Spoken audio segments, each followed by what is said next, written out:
The church was full that morning. The smell of white roses filled the air. Guests were dressed in fine lace and head ties that glittered under the chandelier lights. The choir sang softly as everyone waited for the bride and groom to be joined in holy matrimony. But something was off. Adi, tall, handsome, and usually calm, stood at the altar, sweating profusely. His hands trembled as Pastor Femi flipped open the Bible. Across from him stood Abike, his pregnant bride, glowing in her white gown, tears already forming in her eyes from joy and anxiety. The congregation watched as Pastor Femi said, "Adi, do you take Abike?" But before the pastor could finish, Adi dropped the ring. Then, without a word, he turned and walked out of the church. At first, people thought it was a joke. But when they heard the car engine roar outside and saw him speeding off, confusion filled the air. Abike screamed his name and fainted right there on the altar. Her mother wailed. Guests began to whisper. No one knew what happened. No one understood why a man would abandon his pregnant wife at the altar. But what followed in the months after would shake the entire town of Ijebu. If love had another name, people would have called it Ade and Abike. Their story began like a fairy tale inside the crowded lecture hall of the University of Ibadan. Abike had come late to class that morning, clutching her bag and looking for a seat. The only empty chair left was beside a tall, calm-looking boy in a neatly ironed shirt. He smiled and moved his books aside so she could sit. That was Adi. From that day, everything changed. They started talking after lectures, walking together to the cafeteria, sharing jokes under the mango tree near the faculty. Abike was drawn to his gentle voice and his deep way of thinking. Adi admired her humility and how she always carried herself with grace. Soon, everyone began teasing them, calling them Mr. and Mrs. Forever. By their final year, they were inseparable. When they both graduated, everyone expected that wedding bells would ring soon, and indeed they did. After school, Adi got a job with a construction company in Lagos, while Abike worked as an accountant in a private firm. They continued dating long distance, meeting every weekend. He would bring her small gifts, perfume, earrings, and sweet notes that said, "Forever my sunshine." When he proposed to her one Sunday evening at the Lekki beach, she cried tears of joy. He knelt on one knee, the waves crashing behind them, and said, "Abike, you are the peace in my storm. Will you marry me?" The answer was an excited yes. Their families were proud. Abike's parents loved Adi deeply. They called him our son.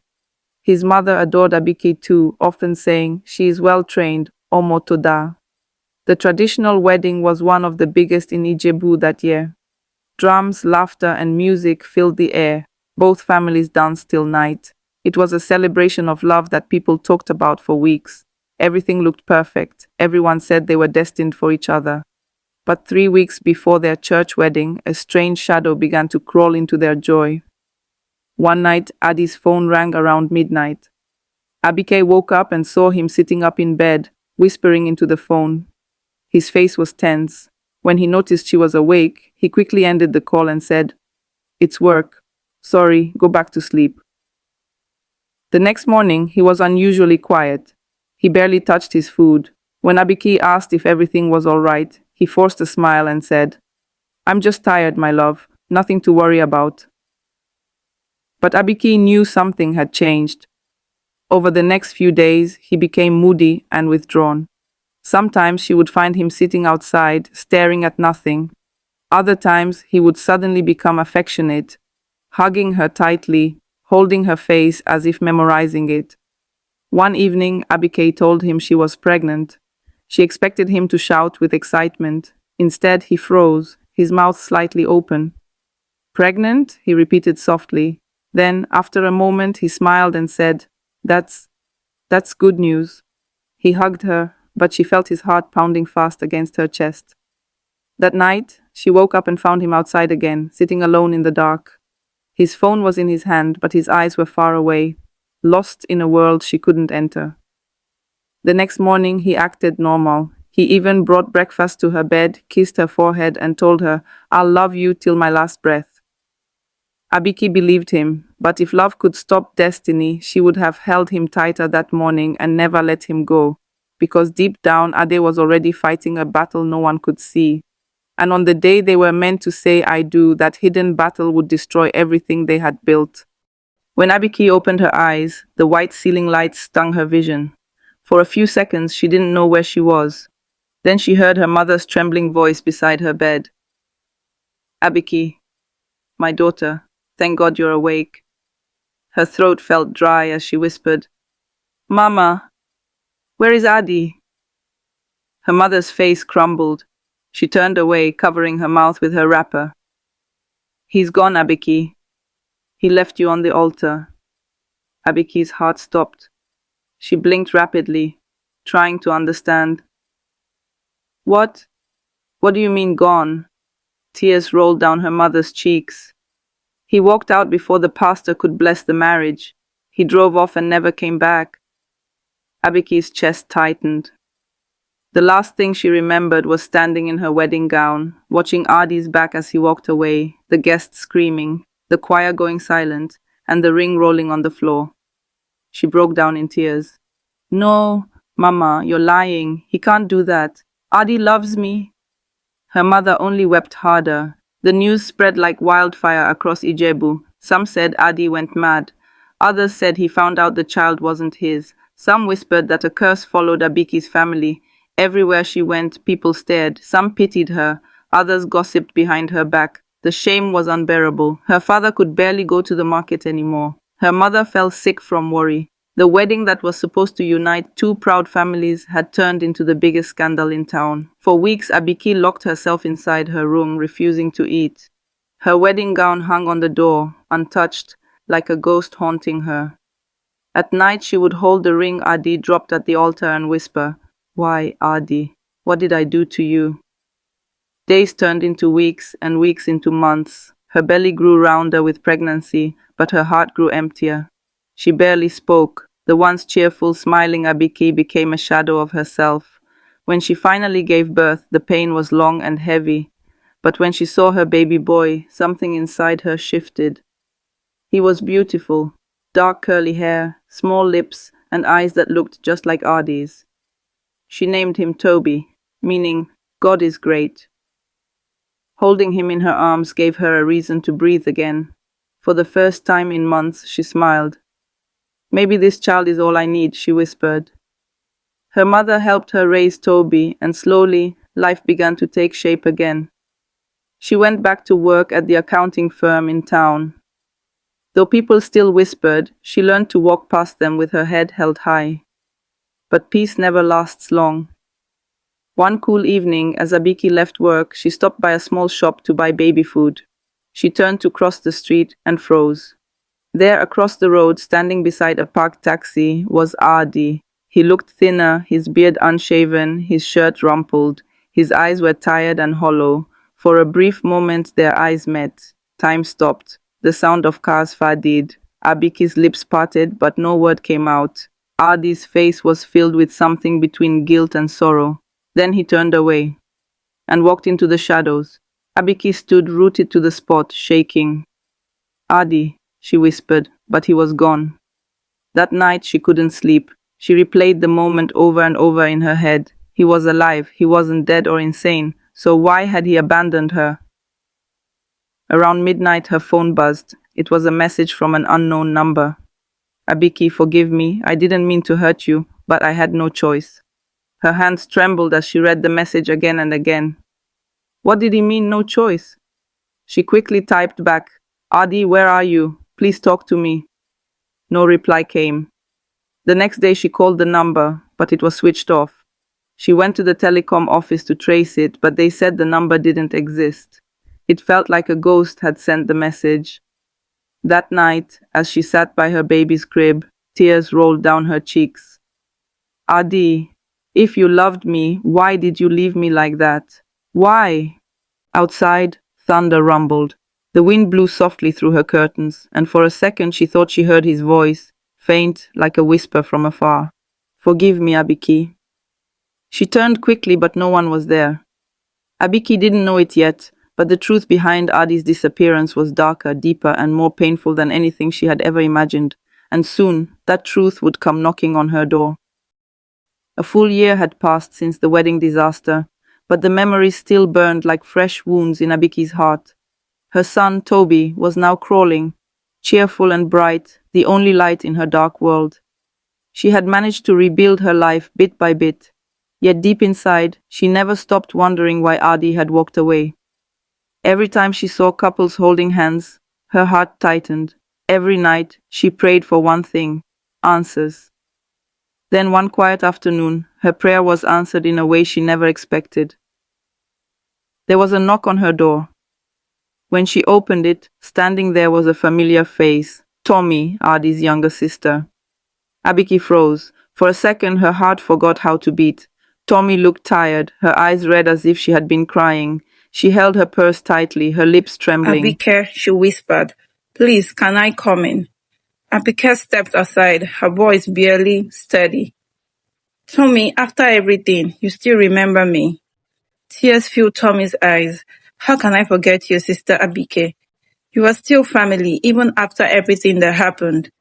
They sat in silence for a moment. Only the sound of Toby's soft breathing filled the room as he slept in his cradle. Then Tommy sighed deeply. "I didn't come to fight. I came because I can't keep the secret anymore. You deserve to know the truth." Abike's body stiffened. "What truth?" Tommy hesitated, then began slowly. "The night before your wedding, someone came to our house, a woman. She was pregnant and carrying a baby boy, just a few months old." Abike's mouth fell open. "A woman?"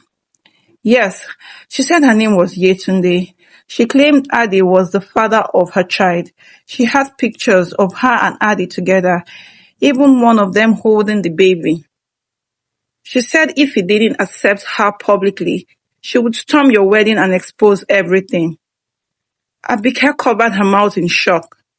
"That's not possible. Adi would never." Tommy interrupted gently.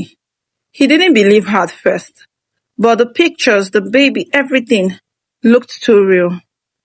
Mama begged him to stay calm, but Adi panicked. He kept saying, "I can't ruin Abike's life.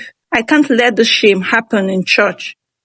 Abike's hands shook as tears rolled down her cheeks. "So he left me because of that woman." Tommy nodded, crying softly. "He thought he was protecting you. He said he would rather disappear than let you stand there and be humiliated. So that morning he left a note for Mama and drove away." Abike buried her face in her palms. "And no one told me? You all watched me suffer, watched me humiliated before the whole town." Tommy reached out and held her hand. "We wanted to tell you, but Ade begged us not to.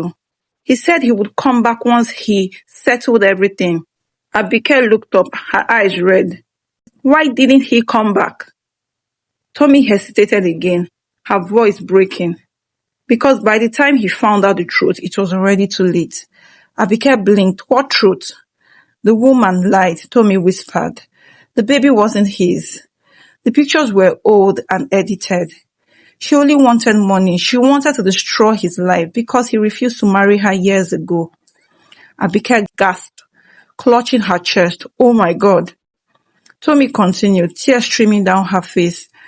"When Ade discovered the truth, he wanted to return to you immediately. But that same week, he collapsed at work. The doctor said it was a heart condition, something he had been hiding for months. He didn't want you to know because he was afraid you would pity him."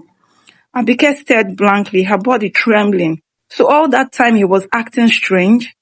"Yes," Tommy said softly. "He was in pain, physically and emotionally.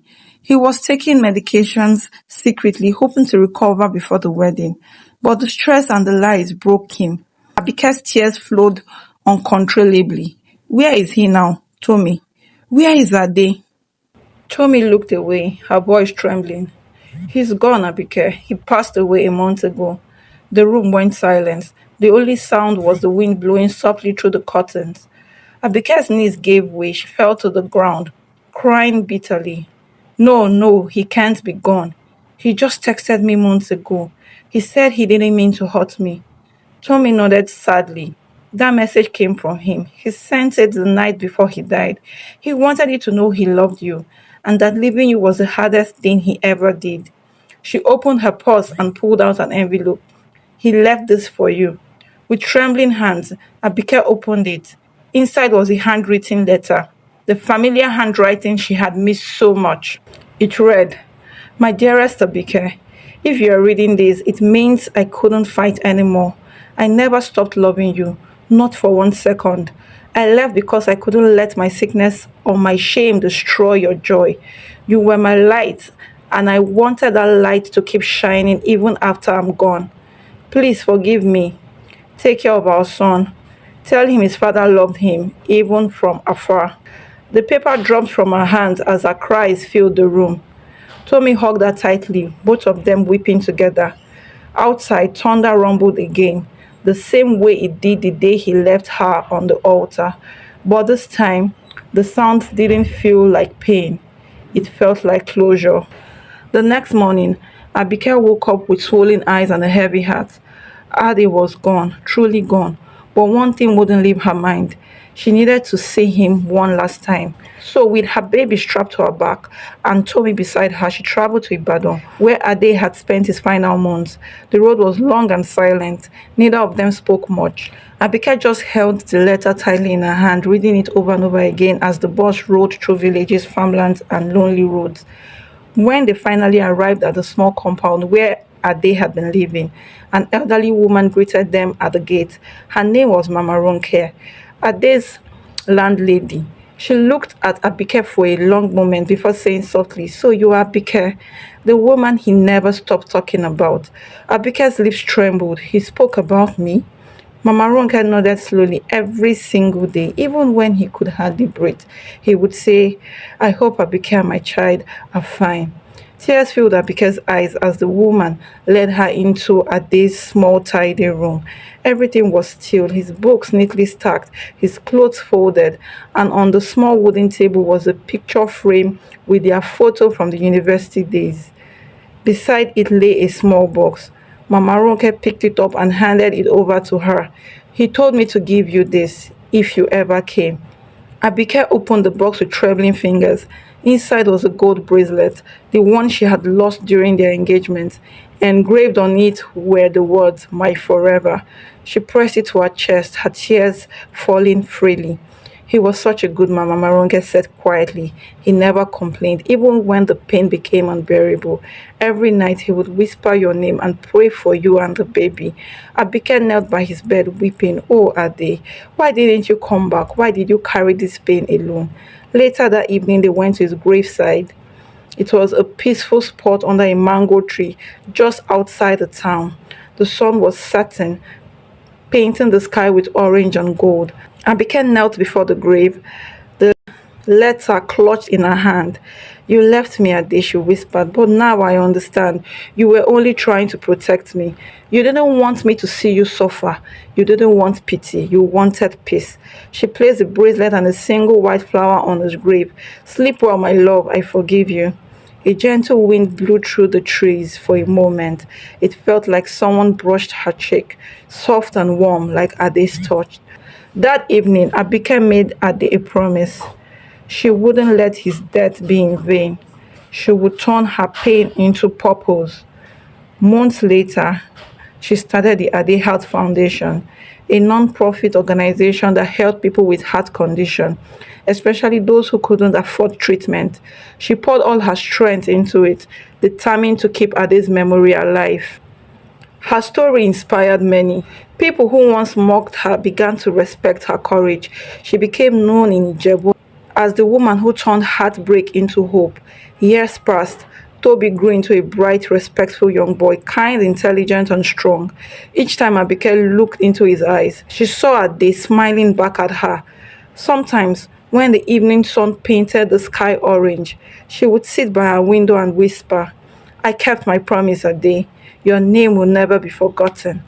And in her heart, she always felt him near, not as a painful memory, but as a peaceful presence. Because though he had left her at the altar, he never truly left her heart. Moral lessons. True love never dies. Even when life separates two hearts, love remains in the memories and the good deeds will continue. Communication matters. Pain can become purpose. Never judge a situation too quickly. Forgiveness brings freedom. Let me know what other moral lessons you learned from this story. And if you enjoy the story, don't forget to like, share, and subscribe to the channel for more emotional, life changing stories like this.